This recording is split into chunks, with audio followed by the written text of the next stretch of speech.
Muito boa noite a todos, boa noite àqueles que estão aqui presentes, boa noite àqueles que estão em casa, nos ouvindo pela Sintonia no Bem, nos assistindo.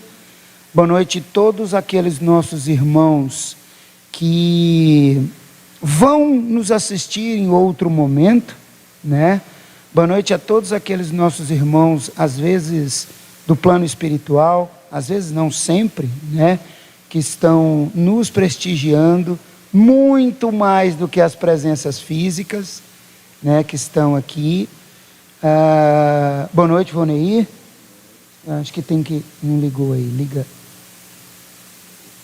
Deixa eu ligar para você, peraí. O Cláudio vai ligar aí. Isso. Boa noite. Boa noite. A todos. Então é uma grata satisfação estarmos aqui mais uma vez. E ontem, Voneir, eu estava aqui num grupo e trocando ideias.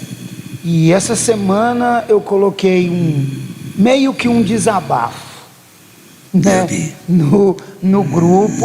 Eu vi. Sobre... E aí eu me vejo, antes de nós começarmos, uma necessidade de falar para as pessoas o quanto as casas de orações, as casas espíritas, a gente vai falar nas casas espíritas porque são as casas que nós mais frequentamos, né? Verdade. A necessidade da presença. Ontem o Carvalho estava aqui, nós comentando a respeito dessa evasão, e a gente fica muito preocupado com a não presença, e depois da pandemia ficou assim, acho que carimbado o quanto a gente realmente nós estamos precisando entender o que é praticar uma... Eu não digo nem religião, não vamos usar esse nome para não ficar separatista, mas a presença. E hoje, como semana passada nós falamos em caridade, e hoje a gente vai continuar falando sobre esse tema de caridade, e o tema de hoje que eu me propus é aonde começar a fazer essa caridade. E nós estamos nos esquecendo da caridade como um todo. A caridade que se faz para comigo mesmo, que nós vamos olhar aqui agora, a caridade que a gente faz para com o próximo, e essa caridade que a gente faz para com o próximo não se limita na caridade moral, na caridade material.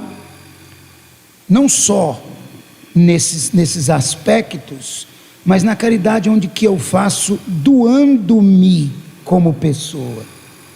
E a presença que nós estamos assim assustados, eu particularmente estou assustado com a presença de pessoas nas casas espíritas. Nós estamos vendo as pessoas, se não tiver um atrativo que eu acho muito bacana, de cura, de alguma coisa ali, quando a pessoa vai no desespero, e o que eu não estou falando mal de jeito nenhum, que é louvável, né? Essas casas que trabalham com isso, mas se não houver um chamativo, nós estamos vendo cada dia mais que passa, casas vazias. E não sei se como algo me alertando, alguns dias já dizendo, bata nessa tecla. E ontem eu vim aqui, no grupo que tem aqui, que é da quinta-feira, da mesma maneira. A gente vinha fazer palestra com a casa cheia, ontem tinha 4 pessoas.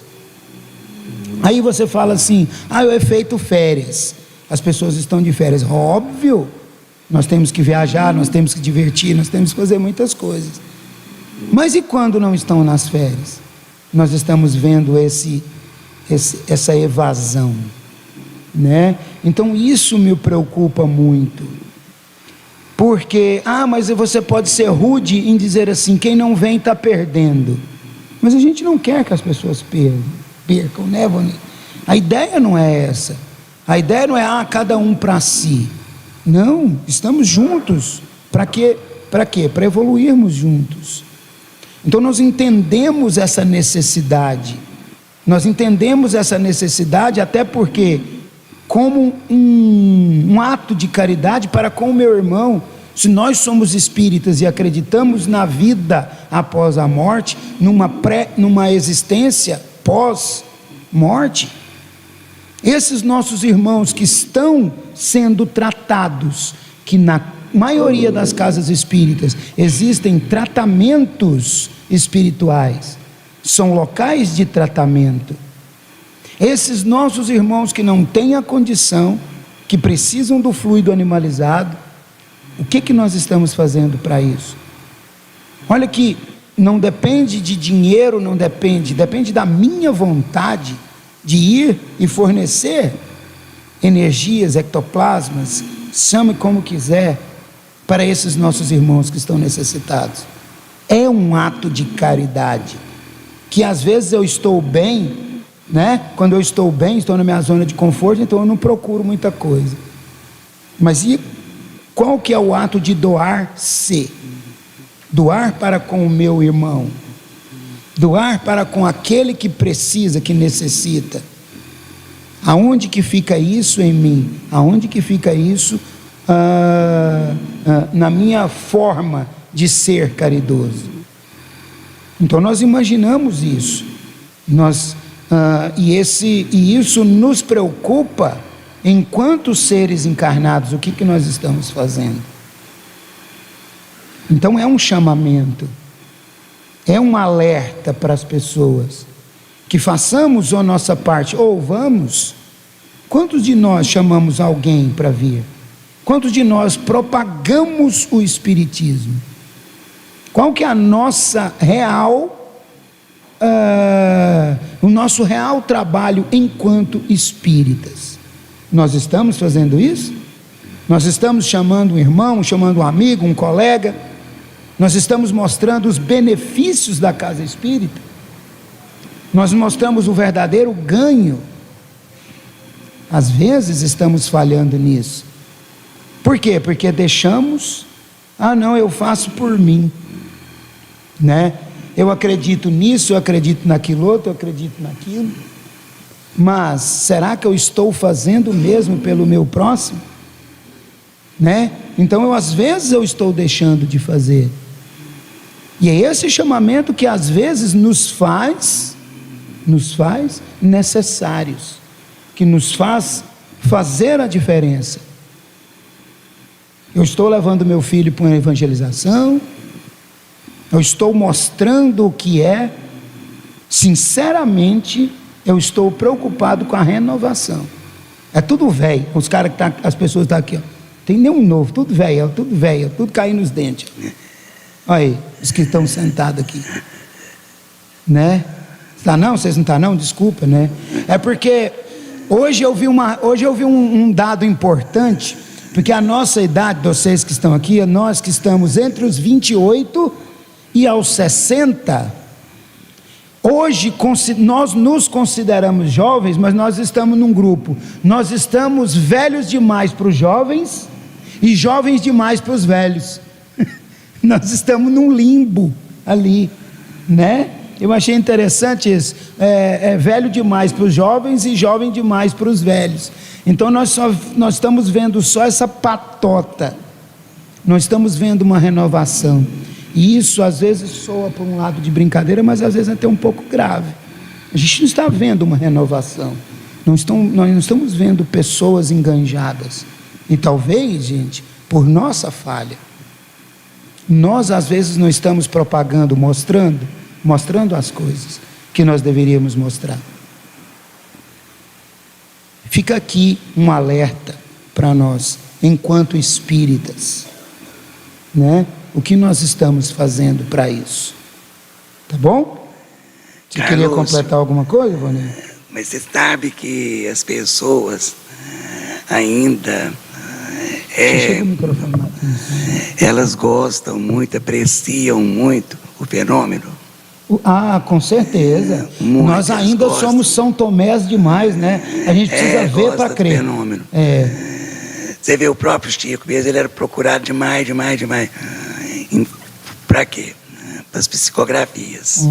Né? Para dar recado de alguém. E nem era espírita, os que iam. Muitos não eram. A maioria não eram assim espíritas. Hoje a gente vê grupos de cura. Não estou falando daqui de Jataí. Estou falando de outras cidades que a gente tem notícia e tem acompanhado, que no início são inúmeras pessoas. Verdadeiras peregrinações. Peregrinação. Né? Aí depois, com o tempo, esvazia. Ah, aquele povo ali não é bom, não. Não, eu é fui bom, lá, não. não curei, né? Não curei. Eu fui lá, aquele povo ali não curou, não. Eu já escutei muito que esse centro lá não é bom, não. Que eu fui lá, não curei. Não curei. Então a gente escuta isso demais. É demais. Então a gente nem... É difícil hoje para a gente estar tendo uma resposta para isso. No caso, por exemplo, de obsessão, né? É um problema que nós enfrentamos no movimento espírita. Tem diminuído, mas em relação à obsessão. Qualquer problema que a pessoa... é um obsessor, é um espírito obsessor que está comigo, né? É obsessor.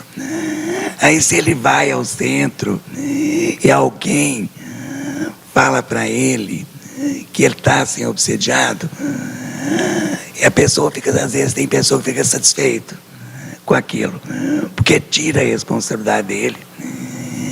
Ele vai para um tratamento, às vezes, espiritual, uma reunião mediúnica, e se ele participa, o obsediado participa, e tem umas manifestações lá meio exageradas, não falei, né, que eu tenho o obsessor comigo. Então, quer dizer, aí às vezes naquele momento que ele está recebendo esse tratamento, ele fica assim, entusiasmado, satisfeito, e com isso às vezes afasta aquelas perturbações, né? Tem um obsessor aqui. Aí depois é momentâneo, depois ele volta com as mesmas práticas. Não, e o tanto que é bom, Vonei, você colocar a culpa no obsessor. Você deixa uma xícara cair e vai pronto, ó, o obsessor que fez. Né? Aí as culpas continuam sempre no obsessor. Sempre. Mas você está obsediado, então, né, o cartão de crédito chegou a conta grande. Ah, não, foi o obsessor que fez eu fazer isso, né? O caso da mediunidade também. Nós enfrentamos essa fase aí que todo mundo que no centro é médio. Isso aí não é novidade. Porque desde que o homem apareceu na face da terra, ele já apareceu com essa sensibilidade. Foi por isso que Deus deu o anjo da guarda. Porque se não tivesse essa sensibilidade, não tinha sentido o anjo da guarda, né? Ele ia falar com quem, né? Ué. Então, e depois veio aquela, mas se não trabalhar, você vai ficar doido. Você vai ficar doido. As pessoas tinham medo disso. Mas quem não tem medo de ficar doido, Vonei? Pois né? às vezes a pessoa chega ali, se você não desenvolver não, você vai ficar doido. Então vou desenvolver esse trem não, né? E mediunidade é para...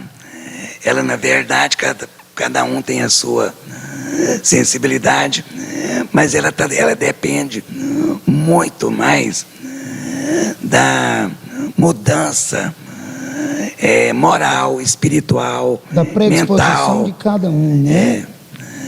É isso aí, que não adianta exercício. Até esse nome de exercício mediúnico, desenvolvimento mediúnico, ele não tem sentido, porque a gente já nasce com aquela sensibilidade, ela tem que ser educada. Isso é que eu ia falar, eu gosto muito mais do nome educação. Educação. Porque você tem que desenvolver. Se eu vou desenvolver... Eu ainda estava conversando com o Reiner, que esse problema de obsessão é tão... O Reiner é um obsessor mesmo. É tão complicado que numa das obras de André Luiz, o Alexandre com a equipe espiritual vão visitar um doente e ali eles estão... Tem um doente que está com processo obsessivo e ferrenho, né? Aquela obsessão. E aí aquela curiosidade do André Luiz, né? Aí ele falou que ele não tinha condição de falar sobre aquele assunto, conversar com aquela entidade, porque ele tinha o conhecimento. E quem tinha condição era a Cipriana, que ela tinha amor. Já tinha amor, né? Agora você pensa a visão desse espiritual destes instrutores. Porque não basta o conhecimento, sem o amor não adianta nada. Hoje eu já vejo muito confundindo, porque, por exemplo, nós somos, a nossa constituição é eletromagnética. Totalmente, né? Eletromagnética. Por isso a gente cria aquilo que a gente pensa e insiste, a gente cria aquilo em volta da gente. Então, por exemplo, a pessoa está com raiva, está magoada com uma pessoa. Então ele está pensando naquela atitude que a pessoa fez e com raiva, ele vai pôr naquela pessoa numa feiura, põe até nele uns chifres, uns espetos. Não, e por mais que a pessoa fica maquiada, bonita, a gente acha ela feia, né? Quer dizer, você e aquela imagem, ela fica próxima a gente, fica ao lado da pessoa. Uma pessoa, por exemplo, que tem percepção, tem evidência, né? O que acontece? Ele pode ver, nossa, vê aquela figura, aquela pessoa que lá em volta dele pensa que é um obsessor, mas não é um obsessor, é uma criação mental fluídica que você projeta. É uma ideoplastia. Engraçado que lá no começo do Espiritismo, e é engraçado que Kardec, ele previu as fases que o Espiritismo teria, que a primeira fase seria a do fenômeno. Aqui era quando eles precisavam mostrar que aquelas mesas ali, batentes, e tudo aquilo que houve no começo era algo, manifestação verdadeira. A fase depois disso já seria a catalogação daquilo, ou seja, já teria sido passado a fase do fenômeno. Depois seria a fase de expansão, que seria a fase da divulgação, que culmina com a queima dos livros de Barcelona, tudo conhecimento, aquilo. Né? O conhecimento. Aí depois seria a fase religiosa. Só para a gente ter ideia, nós ainda, depois de tudo isso que já foi feito, a fase do fenômeno, a fase da codificação, a fase da disseminação, a fase da ideologia religiosa, filosófica, né? E o Divaldo ainda fala que aí a gente já estaria na fase da renovação social, que já seria que tudo isso já estaria implantado e a gente colocado hoje nisso daí. Mas como você disse com muita propriedade, a maioria de nós ainda está na fase fenomenal, na fase de que eu preciso que um fenômeno aconteça para que eu entenda e acredite. Essa ideia das cidades aonde que tem os centros que estão fazendo e um trabalho bonito pra caramba, um trabalho que é sério, os que são sérios, né? Porque, por incrível que pareça, infelizmente ainda existe muito charlatanismo, né? Ficção em cima disso, mas verdadeiras peregrinações para aqueles locais aonde que o fenômeno é visível. Nós já estamos longe dessa fase fenomenal, dessa fase que você precisa ver o fenômeno para que aconteça alguma coisa. E mesmo assim, a gente ainda vê que não se chama, não se leva ainda, né? Como é que eu falo? O cidadão, ou o próprio, o que mais me assusta, Vonei, é o próprio espírita não entender isso. Porque o outro que não é, até que você não vai, não, eu vou lá, e aí essa história de não, você vai lá no centro espírita, tá, se você for médium, você vai ter que desenvolver. Tem muita gente que não está preparada para desenvolver, então ele nem vem. Não, eu vou lá, eles vão descobrir um obsessor em mim, eu tenho medo de obsessor, então não vem. Então essa fama cabe a nós provarmos, mostrarmos que isso não existe mais. Tanto é que tem pessoas as quais eu conheço, pessoas que foram visitar um centro espírita como nunca tinha ido, e chegaram em mim e falaram assim, ó,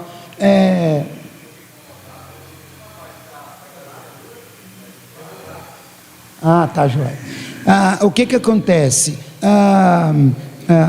Essas pessoas que são verdadeiros espíritas já sabem que isso que não acontece, né? Igual eu estava falando, uma pessoa chegou em mim e falou assim, nossa, eu fui num centro, e eu, se eu não me engano, foi até aqui na Casa do Caminho, e ela falou assim, nunca imaginei que fosse daquele jeito, eu achei que fosse um monte de gente gritando no meio de uma mesa, dando tapa, dando murro. Gente, cabe a nós propagarmos isso, mostrarmos, você conhece como é que é? Você sabe como é que é? Não é? Porque eu e você, Vonei, também já passamos por essa fase. Eu, quando era pequeno, e eu já disse isso daqui, eu fui em chamados centros espíritas, minha mãe me levava, teve um que eu fui, e eu até brinco com isso, já falei isso até nos meus shows, que eu estava presente, que a mulher colocava pólvora ao redor do coisa, e punha fogo, aquilo queimou as pestanas do caboclo, que dava ali no meio. Que dia que a criatura volta num trem daquele mais uma vez, um trem escuro, esquisito, aquele monte de luz, não, eu vou levar lá para rezar para você, não é verdade? Tuchava pólvora ao redor do caboclo e punha fogo, quer ver o freguês ficar lá, ué? Você entendeu? Então, às vezes até, nossa, chegou lá, e eu acredito também, porque na época, essa senhorinha, coitada, sem instrução nenhuma, porque eram pessoas sem instrução nenhuma, e às vezes estimulando a fé da pessoa, fizeram muitas curas, muitas, né? Mas hoje nós já passamos dessa fase, a gente sabe disso. Então hoje nós precisamos propagar, nós precisamos mostrar, vamos lá na Casa do Caminho, lá tem um palestrante, o trem mais lindo do mundo, o Carlos, fica lá, não é, Vonei? Vocês vão clarear os olhos de vocês com aquele, né? Não pode mentir, não, tem que falar a verdade, né? Mas lá tem atrativos. Quais que são os atrativos? Não, a gente comunga com isso, a gente reza, a gente ora, a gente faz um passe, a gente toma uma água fluida, e a pessoa muitas vezes, o que é uma água fluidificada? Mas eu não sei explicar. Não, uma água com remedinho lá dentro, todo mundo sabe falar isso, né? Então a gente precisa às vezes colocar em prática a função de um espírita, né? Desmistificar muita coisa que e infelizmente são místicas e propagadas por muitas pessoas que às vezes não conhecem, né? Muitas pessoas não conhecem. Se vocês pegarem, digitar no Google lá, Chico Xavier, uma farsa, ou Chico Xavier, vocês vão achar muitos artigos ali. E eu já até comentei isso aqui, tem uma palestra do Divaldo que eu gosto demais, onde que ele conta a história do cara que escreveu o livro, que pesquisou a vida dele e escreveu um livro só falando coisas ruins dele, desmoralizando o Divaldo, né? Que é o livro que o Divaldo disse que comprou 5, um para ele e 4 para ele presentear os amigos dele. E aí o cara falou: mas peraí, Divaldo, você está comprando um livro de um cara que está falando mal de você? Ele falou: porque tem muitas coisas aqui dentro desse livro que eu o agradeci pessoalmente. Ele ligou para o cara e agradeceu. Falou: tem muitas coisas nesse livro que eu já superei, eu já fui, mas não sou assim mais. Mas tem aqui umas coisas nesse livro aqui que eu estou precisando melhorar. Ele fala, se vocês puxarem essa palestra, dá uma olhada para vocês verem, coisa mais linda do mundo. Ele fala: não, tem coisas aqui que ele me alertou. Você imagina a grandeza de um espírito desse, que pegou um livro de um cara que escreveu o mal dele e falou assim: não, tem coisas aqui que eu vi, que ele observou, que eu não estava vendo. Falou isso mesmo. Ele, o próprio. Então muitas das coisas nós precisamos desmistificar. Ah, mas vocês lá, vocês acham que vocês são melhores? Não, ninguém acha que é melhor do que ninguém, até mesmo porque não somos. E quem tiver essa pretensão é doido, né? De achar que somos melhores. Não, não somos melhores do que ninguém. Estamos para aprender. E principalmente eu falo, o palestrante que fala: eu faço isso e eu faço aquilo, eu faço aquilo outro, dá uma olhadinha nesse caboclo, porque nós estamos aqui para aprender, ensinando e aprendendo, às vezes aprendendo muito mais do que ensinando. Nós estamos aqui colaborando, compartilhando aquilo que a gente leu, que a gente viu, né? Então é muito importante isso, gente, nós usarmos a nossa experiência enquanto espíritas para mostrar para as pessoas o que a gente prega, o que a gente é. Ah, mas vocês estão querendo angariar pessoas? Sim, por que não? Né, Boninho? Por que não? Por que não trazer pessoas? Se eu me sinto bem, no ambiente espírita, por que eu não trazer as pessoas para cá?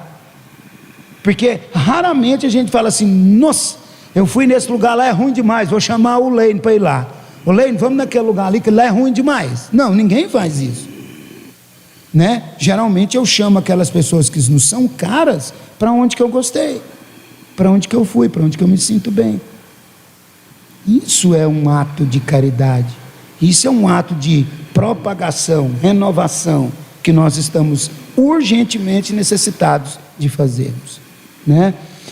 Então, Voneira, eu trouxe aqui a pergunta 982 do Livro dos Espíritos, falando sobre esse tema que nós estamos batendo na tecla, que é a caridade. E muitos de nós imaginamos caridade, quando nós ouvimos esse nome, caridade, automaticamente vem no meu subconsciente ou no meu consciente fazer algo por alguém. Essa é a síntese da caridade. Se perguntar o que é caridade? Não, eu ajudar um irmão, eu ajudar alguém. E nós estamos nos esquecendo que a primeira caridade é ajudar quem está mais próximo de mim, que sou eu mesmo. E nós estamos necessitados de fazermos a autocaridade. Nem sei se existe, capaz que existe, né, essa autocaridade, né? Nem sei, mas vamos criar aqui agora. Nós fazemos essa autocaridade, fazer a caridade para nós mesmos. E eu acho interessante, e olha que interessante isso daqui, culmina com o que a gente estava falando. A pergunta é: será necessário professarmos o Espiritismo e creamos nas manifestações espíritas para garantirmos a nossa sorte na vida futura? Ele pergunta: é necessário isso? A resposta: se assim fosse, todos os que não creem ou não tiveram oportunidade de esclarecer-se estariam deserdados, o que seria um absurdo. É o bem que garante a sorte futura, Ora, o bem é sempre bem, seja qual for o caminho que ele conduza. O bem é sempre bem. Aí nós estamos falando aqui, primeiro, você está sendo antagônico. Você falou que a gente precisa professar o Espiritismo, mostrar o Espiritismo para outras pessoas. Mas aqui no Livro dos Espíritos fala que não é necessário. Não é necessário para que a gente atinja um nível superior. Não é premissa. A premissa é que eu faça aquilo que eu me sinta bem, que eu faço o bem.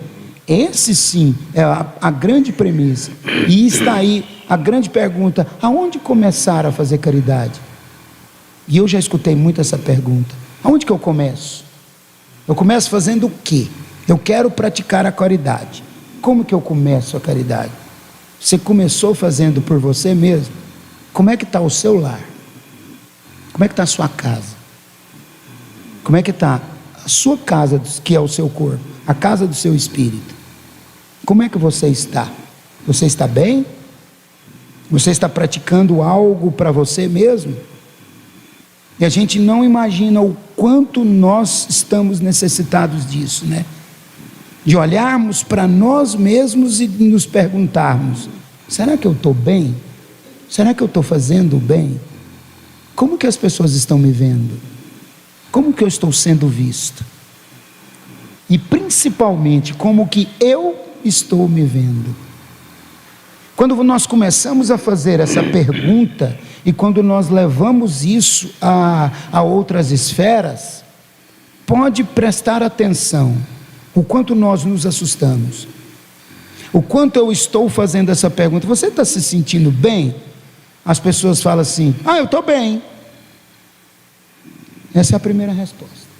Aprofunda: mas você está bem financeiramente? Estou.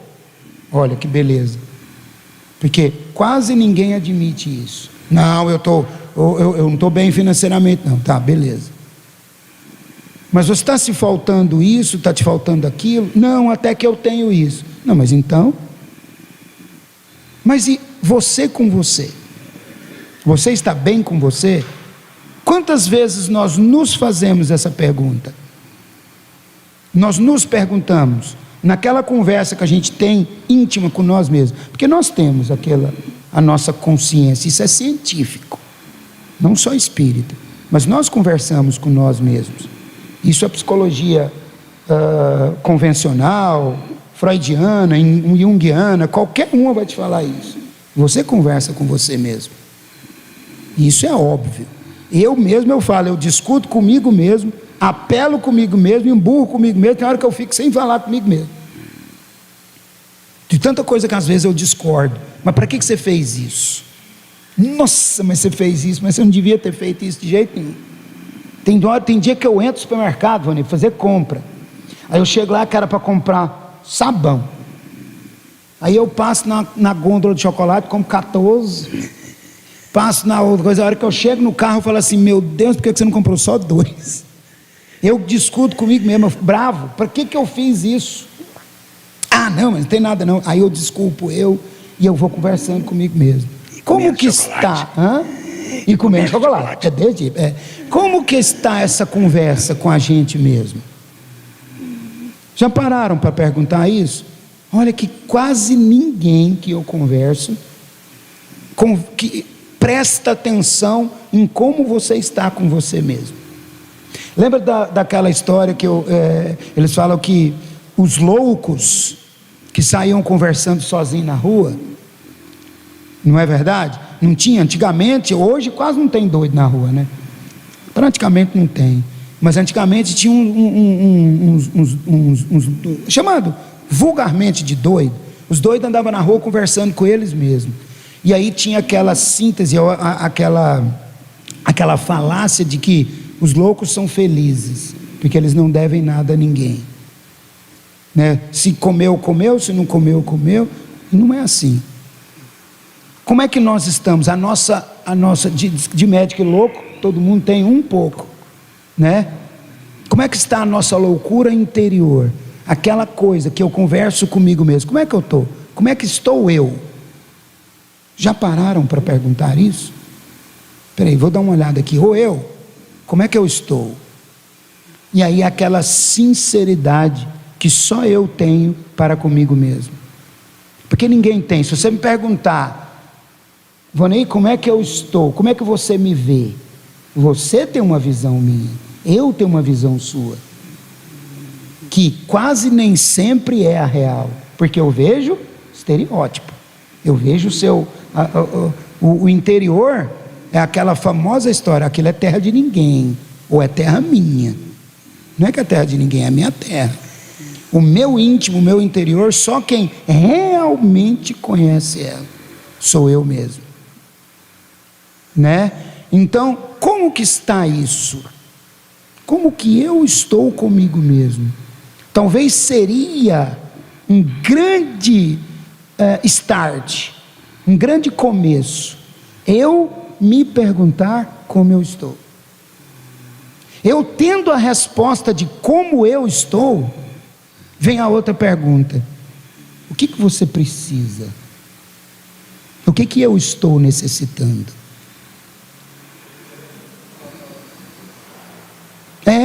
O start é o começo, partida, é a partida. Como é que está isso? Eu estou me perguntando isso. Carlos, como é que você está? Cara, eu não estou bem não. E aquela ideia do sincero, por quê? Porque você não precisa esconder nada. Como é que você esconde algo de você? E aí vem a segunda pergunta: o que você está precisando? E muitas das vezes, se eu perguntar para mim, o que eu estou precisando? Eu estou precisando de um abraço, estou precisando de um carinho, estou precisando de um dinheiro, estou precisando disso. Muitas das vezes, nós vamos colocando esses pensamentos organizados, porque vem de tudo quanto é jeito ali. O pensamento durante o dia, ele é totalmente desorganizado, né? Eu falo assim, nossa, eu vi um cara falando esses dias, assim, eu preciso fazer um bolo. Qual que era o objetivo dele? Fazer um bolo. Aí ele começa a colocar os pensamentos dele. Nossa, eu não tenho ovo, eu preciso ovo branco ou ovo caipira. Eu vou fazer disso. E aí aquele mundo de pensamento na cabeça dele, entra o fazer o bolo, tá assim, nossa senhora, meu menino hoje está com falta na escola. E dentro daquele ali, do pensamento até ele fazer o bolo, é 30, porque geralmente esses vídeos são 30 segundos, mas eles aceleram o quantos pensamentos passaram ali. Eu vi um estudo, gente, que durante o dia, o cérebro humano armazena o que equivale a 30 terabytes. Para quem não conhece de computador, um HD de 1 terabyte, você tem que gastar trem demais para armazenar ali dentro, vídeo demais para armazenar ali dentro. Mais de 200 e tantos mil vídeos dentro de 1 terabyte. O ser humano, em média, ele armazena 30 terabytes de informação durante o dia. É muita coisa. O nosso cérebro não está capacitado, porque ainda é um cérebro primitivo. O nosso cérebro ainda não está capacitado para armazenar. Armazenado está, para associar, para pegar. Por isso é que a gente tem esse tanto de pensamento, tanta coisa que durante o dia nós temos. A nossa mente é louca. É louca. Doidinha da cebola, porque no momento em que você vai fazer uma coisa, você já pensou um monte junto. E como nós estamos lidando com isso? Olha que interessante isso. E essa parada, às vezes, para conversar comigo mesmo, peraí, que você está bem? Estou. Eu cheguei à conclusão que eu estou bem. O que eu estou precisando? Ou se eu chego à conclusão de que eu não estou bem, o que eu estou precisando para melhorar? E nesse ponto eu vou começando a colocar ali, a armazenar ou organizar alguns pensamentos. Com certeza, a organização, quando você pega uma sala que está toda desorganizada, você arruma cada coisa, você vê ali o tanto de espaço que sobra dentro. Joga os inúteis fora, dá uma arrumada naquela sala, o tanto de espaço que você organiza ali dentro. Então é isso, então a ideia de hoje é por onde começar. E tudo que eu vi, isso, psicologia espírita, analítica, qualquer coisa, estão partindo de uma mesma premissa. Comecemos por nós mesmos. Não adianta eu querer começar pelo outro. É o autoconhecimento, né? Esse autoconhecimento é a coisa... talvez seja, eu acho que uma das tarefas mais difíceis que nós temos enquanto seres encarnados. Porque a gente tem máscaras. Demais da conta. Nós temos um estudo de Joana de Anjos que vai para 8 anos que nós estamos estudando a série psicológica. Essas máscaras, essas sombras, como nós temos. Mas isso às vezes se torna meio difícil para se falar. A sombra, a gente usa as máscaras. Isso. Então, enquanto eu estou conversando comigo mesmo, eu estou disposto, eu estou desprovido de todas as minhas máscaras. Porque para o outro eu uso. Você me vê uma pessoa alegre, uma pessoa, Nossa Senhora, mas para mim, às vezes lá no fundo, eu sou apaixonado em palhaço. Por quê? Porque eu tinha pavor de palhaço. Até eu entrar para a Oficina da Alegria. No dia que os meninos me convidaram para ir para a Oficina da Alegria, eu comecei a apaixonar em palhaço. Então eu vou em circo, faz muito tempo que eu não vou, eu ia em circo para ver o palhaço. E eu já tive oportunidades mil e muitas, graças a Deus, de visitá-los, porque geralmente em circo o palhaço não tem nem camarim, porque ele não é a atração principal, mas é a atração que precisa distrair todo mundo, e talvez seja a missão mais difícil de um circo, fazer as pessoas rirem. E a maioria dos palhaços que eu visitei, e eu tinha ouvido isso do Carequinha, que é um dos maiores palhaços, que tem as músicas mais famosas do mundo, que o palhaço é uma das principais, das pessoas mais tristes que tem no circo. E eu queria ver se isso era verdade. Realmente era verdade. É o que a pessoa que ganha menos, é a pessoa que trabalha mais. Nos intervalos, ele tem que sair para vender, ele tem que propagar, e ele ainda é a alma principal do circo. Mas eu fui no Circo Internacional de Portugal, foi um dos circos mais lindos que eu já vi, é o maior circo que eu já fui até hoje. O Cláudio está falando que está no tempo esgotado ali. Ele tinha 3 picadeiros, e a atração principal dele eram 3 palhaços. Os caras eram fantásticos. Então muitas das vezes as nossas máscaras, aquilo que eu passo, que eu estou passando para o mundo, é a figura do palhaço, que é aquela pessoa boa, alegre, mas lá no fundinho eu não sou. Eu sou a pessoa mais triste que tem. Então, para a gente encerrar hoje, para a gente refletirmos, para nós refletirmos durante a nossa semana, como que eu estou? Pergunte-se, como você está? Você está bem? Você está mal? O que você precisa? Isso não é psicólogo, não é ninguém que vai resolver. Ajuda demais da conta, demais. Mas primeiro eu preciso me entender, eu preciso fazer essa autocaridade, me perguntando se eu estou bem, se eu estou mal. Fica a dica. Você bate, como é que fala? Você afirma? Você bate o martelo? Oh, eu estou bem, hein? Estou atestado aqui pela mestre. Eu não vou olhar, porque se eu voltar para trás, Isso, educando. Muito mesmo. Com certeza. A gente, a inteligência é nula, sem às vezes um conhecimento, sem um amparo, sem o próprio norte, né?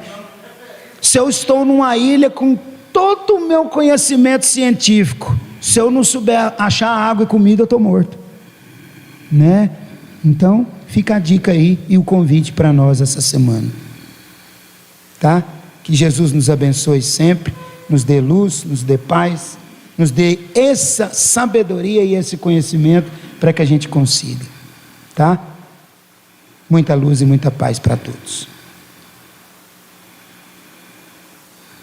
Você quer? E assim, nesse momento, continuando conectados com o plano espiritual superior, nós passamos nesse momento ao momento de passe, entregando nas mãos dos médicos que integram a equipe de médicos de São Vicente de Paulo, para que possam atender as necessidades de cada um que aqui se faz presente, encarnado, também desencarnado, e que seja e também estendido esse atendimento aos nossos irmãos que estão nos acompanhando em seus lares, através da sintonia no bem. Que eles também sejam agraciados com esses recursos energéticos transmitidos pela espiritualidade. E assim, que seja feita uma limpeza no campo vibratório de cada irmão, removendo as energias concentradas que porventura existam e estejam escoando através do corpo físico em forma de desequilíbrio mental, em forma de doença, de enfermidade no corpo físico, qualquer que seja a forma que esteja manifestando nesse momento, mas que essas energias sejam removidas e sejam queimadas pelo fogo purificador, e que purificadas retornem em forma de estímulos à prática da benevolência, da indulgência e do perdão. E assim que as águas que estão expostas sobre a mesa recebam também as energias medicamentosas extraídas das energias que a natureza fornece, de forma que elas sejam manipuladas com os fluidos espirituais. E assim que esta fluidificação alcance também os nossos lares, desde os recipientes maiores, que ali também seja colocado esse medicamento, que possa alcançar antes de tudo as necessidades espirituais. E assim, certos que mais uma vez as nossas súplicas não ficam sem respostas, é que nós encerramos esse nosso momento, dizendo glória a Deus nas alturas e paz na terra com todas as criaturas, e que assim seja. Graças a Deus.